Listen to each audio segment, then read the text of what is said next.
Hola, ¿qué tal muchachos? Bienvenidos a esta sesión, a esta repaso para el examen parcial que tendremos el próximo jueves. Es un examen de autoevaluación, yo lo quiero llamar así porque pues obviamente cada quien va a poder pues ver cuál es el nivel de conocimiento que ha tenido, que ha adquirido durante este tiempo que hemos estado llevando las clases en línea. Obviamente con todos los videos y con los contenidos que hemos estado teniendo. Es importante que ustedes pues vean y evalúen cuál ha sido el conocimiento de todo lo que hemos aprendido durante todo este proceso. Para, obviamente, no para beneficio mío, sino para beneficio de ustedes, ¿no? Sobre todo pensando que esta es una asignatura que, por el contrario de pensar que fuera algo teórico, algo práctico, pues también tiene que ver mucho la teoría, ¿no? Sobre todo como lo que hemos visto que tiende mucho a la necesidad de la observación, tiende mucho a la necesidad de tener que registrar elementos que nosotros podamos ver, que podamos observar, que nosotros mismos somos usuarios de las necesidades que hoy en día tenemos y que bueno, como esto nos puede ayudar a tener productos o proyectos con una mayor eficiencia, con una mejor calidad. ¿Okay? Entonces vamos a empezar con este pequeño repaso que espero que les sea de utilidad para reforzar el conocimiento que hemos aprendido durante este tiempo. Ok, como ya se han dado cuenta, en el apartado de nuestro grupo tenemos ahí en el área de archivos la serie de presentaciones en las que estuvimos trabajando a lo largo de estas últimas semanas, todas ellas en formato PDF y las pueden ustedes visualizar para poderlas descargar. Vamos a dar un breve y rapidísimo repaso a cada una de ellas. La primera pues era la definición o el proceso de diseño para dispositivos móviles. Hablábamos sobre todos estos conceptos pues de cómo las máquinas han estado cada día ya más presentes en nuestra vida. Déjenme quito mi cámara para que no les estorbe aquí la vista. Bueno, acerca de todo esta, la referencia de los dispositivos electrónicos cada vez más presentes en la vida cotidiana de las personas, ¿sí? Que bueno, en realidad eran máquinas que nosotros operábamos y que como poco a poco fueron automatizándose para poder tener lo que hoy en día pues hemos conocido a partir de estos microchips, ¿no? Los elementos mecánicos que nosotros dependían de que nosotros las activáramos de forma manual para poder funcionar. Hoy en día pues ya es diferente el panorama, ¿no? Cómo las máquinas han generado un cambio en nuestros hábitos de cotidianos, en nuestra forma de vivir, cómo han generado ese tipo de dependencia de cierta manera, ¿sí? Y bueno, pues aquí tenemos un poquito de lo que habla esto, ¿no? Y bueno, aquí habla sobre un concepto, ¿sí? Que en el caso de que el diseño tradicional, el diseño industrial tradicional se concentraba en la funcionalidad y no y en la apariencia del objeto, ¿sí? El diseño de interacción requiere un tipo de énfasis más definido entre no solo que trabaje y que se vea bien, sino que pues además tenga una interacción con quien lo maneja, ¿no? Y bueno, así son todos los dispositivos que hoy en día conocemos. Bueno, la disciplina del diseño de interacción, pues obviamente toma todo lo que son toma prestado de todas las técnicas y la teoría del diseño tradicional, que obviamente se mezclan en estos elementos que afectan no solamente el diseño, sino otras disciplinas. Y bueno, toda esta referencia de síntesis como gestar, como procedimiento y como métodos únicos para la proyección de este tipo de proyectos en desarrollo, ambientes y sistemas, ¿sí? Y bueno, el establecimiento sobre todo de un diálogo entre productos, personas, lo físico, lo cultural, lo histórico, o sea, todos estos contextos que se mezclan, ¿no? Lo estamos viendo hoy en día con los teléfonos celulares, ¿no? Como una marca como Xiaomi, que está buscando invadir un mercado que predomina por su bajo coste, ¿sí?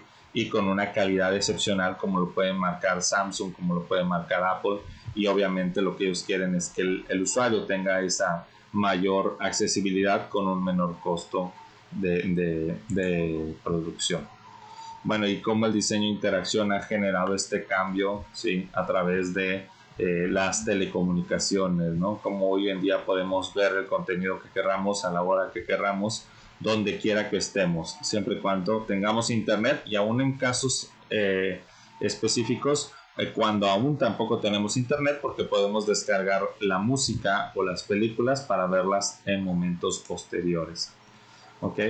Esto pues obviamente son servicios que son proveídos por compañías e instituciones, ya sean públicas o privadas, y que bueno, puedes acceder a ellas a través de diferentes elementos, ¿no? Nuestra experiencia depende de todos ellos y de la arquitectura o el servicio en sí que nos permiten interactuar con estos dispositivos. O sea, de nada nos serviría un teléfono inteligente si no tuviera el software que tiene para correr. Entonces, tan importante es el software como importante es el hardware.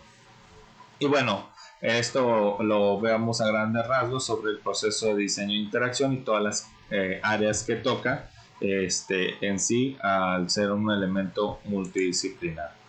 ¿Sí? Y bueno, obviamente la combinación de la comunicación y la interacción, o el diseño de interacción, es tan real como las posibilidades de mejoramiento de la existencia del humano, y como eje central de este contexto, ¿no? Y bueno, había aquí alguna serie de procesos que acuérdense que sí lo vimos, que era esta parte de interacción, ¿sí? Como entender qué es la experiencia del usuario, ¿sí? O sea, cómo vive, qué necesita, qué es lo que busca. Acuérdense, es muy importante la parte de la investigación, imaginar nuevas oportunidades, no limitarnos por el hecho de que la tecnología no existe, sino que poder imaginar, de acuerdo a la necesidad que tenemos, alguna forma creativa de solucionarlo. Hacer prototipos, experimentar, plantear casos y poder hacer dummies que podamos utilizar, ¿no? A mí me encanta esta parte porque creo que es una donde te enriqueces no solo de forma visual, sino que hay bastante información que los usuarios pueden proveerte. Diseñar soluciones pues a partir de los roles de los productos o servicios donde la gente vive, cuál es el modelo mental que el usuario usa, cuál es la apariencia que nos llama la atención, y pues obviamente cuáles son los problemas técnicos a resolver. Y esto es una cuestión bastante importante. Obviamente buscar la representación de la experiencia interactiva, ¿no? Cómo podemos captar todos estos datos, cómo podemos invitar al usuario que nos permita hoy en día colaborar con su experiencia en nuestra plataforma o con nuestros dispositivos. Y bueno, ya hay muchas formas de esto, ¿no? Y finalmente, la presentación y el testeo de estos productos, que al final de cuentas son aquellos que nos van a llevar al conocimiento y al mejoramiento de las plataformas. ¿Okay? En la siguiente clase hablamos sobre el diseño interactivo, y también obviamente sobre qué referencias, de que no vamos a aprender un software, sino que es más enfocado a, bueno, a comprender cada una de las áreas y cómo de forma conjunta pues cómo podemos nosotros aprender de estos procedimientos, ¿no? Las definiciones del diseño de interacción, importante el concepto de Terry Winograd, que es diseñar productos interactivos para ayudar a las personas en su vida diaria y laboral. El diseño, que es la concepción original de un objeto u obra destinados a la producción en serie. Descripción o bosquejo verbal de algo. Y sobre todo el concepto de diseño interactivo, que es definida por Bill Berkland, que dice: el diseño interactivo está diseñado para el uso de humanos. Importantes estas tres conceptos, estas tres frases que tenemos ahí puestas, ¿no?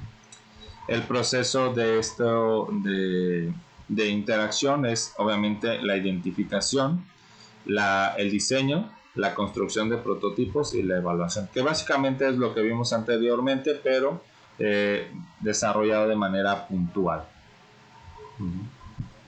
Aquí. El concepto pues es ¿qué son las construcciones de objetos mentales por medio de las cuales comprendemos las experiencias, ¿sí?, que emergen de la interacción con nuestro entorno a través de su integración en clases o categorías relacionadas con nuestros conocimientos previos? Y obviamente todo esto pues es la conceptualización. Si nosotros tenemos una experiencia no agradable, pues vamos a tener esta problemática, ¿no? La diferencia entre dinámico e interactivo, también que lo vimos, que lo dinámico es un elemento puede ser cambiado mediante algún factor o variable, o lo interactivo cuando un elemento se relaciona con una serie de elementos previos. Y hablábamos de que un partido es dinámico o un libro es interactivo, ¿no? Porque ya sabemos hacia dónde va. Un dinámico es una carrera de motos y un interactivo pues es un embarazo, ¿no? O sea que al final de cuentas pues sabes cuál es el producto en el que va a concluir el embarazo, ¿no?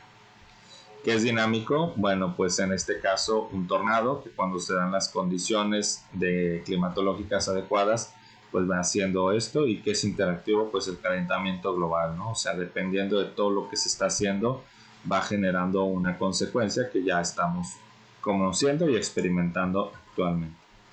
Dinámico, una página, por ejemplo, de ventas como eBay o como Amazon, donde si no te apuras te ganan la oferta. Y ha pasado, ¿no?, que por ejemplo se equivocan en la publicación de un producto y inmediatamente la gente lo compra y bueno, ya fue un golpe para la tienda, para el comerciante, porque al final de cuentas pues tienen que respetarlo, ¿no?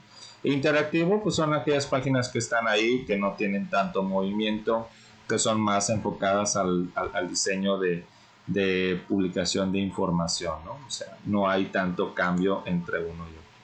Sí puede haber esta disyuntiva entre lo dinámico y lo interactivo, que al final de cuentas pues es un elemento puede convertirse de dinámico a interactivo y un elemento de interactivo en dinámico, ¿no? O sea, al final de cuentas tiene una referencia que nosotros necesitamos. Y bueno, este proceso del diseño de interacción que veremos más adelante en otra diapositiva, y el proceso o la metodología de Jesse James Garrett, que va, acuérdense, de lo más abstracto a lo más concreto y de la concepción a la realización de esto, ¿no? Sobre todo enfocándonos a la web como el diseño de interfase, ¿sí? Y bueno, todas estas fases o etapas que mencionamos en una de las clases que tuvimos por ahí. Este fue uno de los materiales de la sesión 2. Por ahí también tendrán la parte del diseño interactivo, que era, bueno, recordar un poquito sobre los conceptos de lo que habíamos hablado en la clase anterior, el diagrama de Jesse James Garrett, el concepto de lo que habla Bill Bertrand, que nos lo explica con los dibujos cómo los va desarrollando, que es este diagrama, y bueno, que explica cómo haces, cómo te sientes, cómo lo sabes, y que es un proceso, ¿no? Es un proceso, ¿sí? ¿Qué haces, cómo te sientes? O sea, de la experiencia que tienes con el mundo, cómo lo haces, ¿sí? Y luego cómo te sientes, ¿no? Y cómo lo sabes. Y a partir de esto, pues obviamente son diferentes planteamientos. El uso de asas y botones para determinar cómo estás, ¿sí? Y el control de estos elementos, de los puntos fríos y calientes. Acuérdense que los puntos fríos son aquellos que nosotros podemos posiblemente no tener materializados, sino más de forma analógica, y los calientes pues sí son aquellos que nosotros podemos tocar, podemos palpar. Por ejemplo, una impresora láser hace el proceso de un elemento frío a un elemento caliente en la transmisión de ese elemento representado de forma digital a un elemento representado de forma sólida, ¿no? Y bueno, lo que también hablamos por ahí de las rutas, de cómo saber, pues a través de mapas o a través de trayectorias, que los mapas son para aquellos que ya son expertos, que tienen una mayor facilidad, como hablábamos el otro día, el uso de los manuales. ¿Quiénes usan los manuales? Pues evidentemente si ya compraste una computadora no lees el manual, simplemente la aprendes. Y aquellos que son principiantes, bueno, es bueno llevarlos de paso 1, paso 2, paso 3, paso 4 y así para que puedan aprender a hacer uso de esto, ¿no? Bueno, aquí vemos esta simplificación, bueno, una explicación, mejor dicho, de todo esto. Y bueno, también hablamos de esta representación, ¿no? De las paradigmas, de las metáforas y de las definiciones de ambas, ¿no? ¿Qué es un paradigma? Es un ejemplo o modelo de algo y viene del término paradigma, que se origina a partir de la palabra griega paradigma, que en griego antiguo significa modelo o ejemplo, y que a su vez se divide en dos vocablos: para, que es junto, y deigma, que es ejemplo. Para ejemplo originalmente significaba un patrón o modelo. ¿Y qué es una metáfora? Es una figura retórica de pensamiento por medio de la cual una realidad o concepto se expresan por medio de una realidad o concepto diferente con los que lo representado guarda cierta relación de semejanza, ¿no? O sea, cuando decimos, por ejemplo, me derrito, o sea, pues literalmente no te estás derritiendo, ¿no? Pero es la representación de tanto calor que está haciendo que como una cera, como una vela, pues se derrite, ¿no? Obviamente no está así, es demasiado el calor. Estas metáforas poderosas se denominan paradigmas y motivan preguntas centrales formuladas que nos ayudan a comprender el estilo de la interacción. Comprender paradigmas es competencia. En competencia nos ayuda a comprender la que varias personas consideran un diseño de interacción bueno. Ok. Luego todo el proceso, acuérdense de lo más abstracto, el overview, a lo más concreto, es decir, de lo más ideológico del concepto a lo que va más representado. Sí, aquí tenemos la idea, la metáfora, el modelo, sí, el error, la reproducción, la manipulación, las tareas, la metáfora que va conjunta al escenario y el error que puede representar también parte correlacional con la idea, ¿no? Acuérdense que el error es aquel elemento que nos obliga a la necesidad de algo, ¿no? Y ahí veíamos más adelante el caso el ejemplo de Laura, qué hacer, cómo saber, el hacer, el sentir y el saber, que son los tres ejes particulares para la generación de contenido.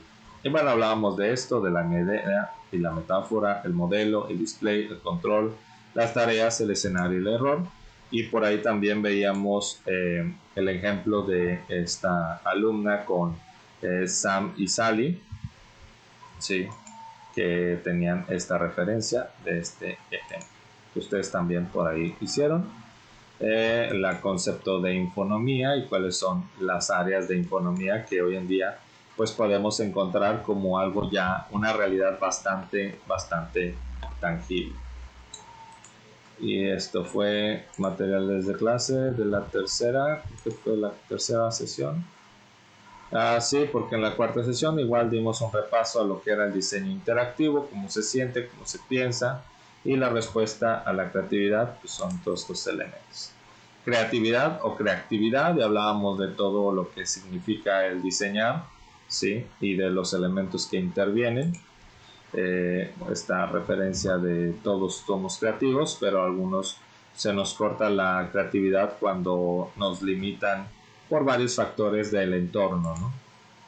Y bueno, hablamos de estos casos de estudio, de los aparatos. De esto no se preocupen, de esto no les voy a poner nada, ¿sí? Más sobre los conceptos de creatividad. Eso sí es importante. La máquina más inútil de Bruno Munari, ¿sí? Espero que hayan podido leer ahí lo de Bruno Munari, esta concepción de la capacidad de inventar algo nuevo, de relacionar algo conocido de manera innovadora, o de apartarse de los esquemas de pensamiento y conductas habituales. ¿Sí? Imagínense, se han puesto a pensar quién quién inventó el café frío, el café el frappé, que realmente ha sido pues un invento que la verdad es un invento porque alguien decidió al café ponerle hielo, licuarlo y hacer una bebida que hoy en día cuesta fácilmente, no sé, exponenciado su valor que costaría de forma unitaria. Si el café es barato, ahora imagínense cuánta ganancia, cuánto profit no tiene con respecto al vender un café frío. Bueno, aquí hablamos un poquito más de la creatividad. De esto no hablamos, del scamper, que todavía nos falta platicar un poco más. Y bueno, estos son referencias también o casos de estudio. Por último, vimos lo que era la definición del usuario y cuáles son las características del mismo, ¿no? Hablábamos de qué tanto es o quién es. ¿Quién es un usuario? Es una entidad que tiene la autoridad para utilizar una aplicación, equipo, instalación, proceso o sistema, o el que consume o utiliza un bien o servicio para obtener un beneficio o para resolver un problema y que puede o no ser comprador principal de la materia o del material. O sea, este es el usuario, ¿no? Es una explicación tan amplia y es una definición tan grande porque así es el usuario. Y bueno, hay muchas formas de clasificarlo. ¿Sí? Las características que conllevan esto: edad, género, clase económica, grados de estudio, frecuencia de uso, tiempo invertido en esa actividad, cuánto lo utiliza, es vital para la actividad diaria, suple alguna necesidad, requiere algún equipamiento especial. O sea, todos estos son usuarios y todos estos pueden responder a todas o a algunas de las preguntas. El perfil del usuario que a nosotros nos sirve es identificar todas estas características para nosotros plantearlas como un potencial usuario que lleva en promedio todo esto que hacemos. ¿Sí? El perfil del usuario pues es aquella representación gráfica de todas estas características de información de formas descriptivas. ¿Sí? Y los perfiles pues obviamente son esto que hoy en día está muy común en las redes sociales, donde nosotros tenemos esa referencia de información para encontrar gente que tenga gustos o gustos afines o preferencias afines. ¿Sí? Los perfiles de usuarios los podemos encontrar en todas estas referencias. Y bueno, por ahí hablamos de la actividad de la realización de un perfil de usuario y las características de cada uno de estos. Estos materiales, recuerden, se encuentran en el grupo, en el apartado de archivos, materiales de clase, y ahí tenemos todos los elementos necesarios para esto. Bueno, muchachos, pues ahí lo tienen. Este fue un repaso bastante rápido de todos los temas que hemos estado viendo, todos los temas que hemos estado platicando. Recuerden que pues ahí tienen algunos videos en la plataforma de YouTube. También tienen por ahí las sesiones de clase que hemos tenido en vivo, grabadas, para que si tienen alguna duda, alguna pregunta, bueno, pues por ahí pueden acudir. Entonces nos veríamos el día jueves, el próximo jueves, para el examen que tendremos, o la evaluación que en este caso llevaremos a cabo. Y bueno, yo les recomiendo que estudien, que analicen, que no solo memoricen, analicen, entiendan, comprendan el proceso, los conceptos que son importantes, y pues al final de cuentas va a ser bastante sencillo la realización de esta evaluación. ¿Ok? Bueno, nos vemos. Espero que tengan una excelente tarde y cuídense mucho. Hasta luego.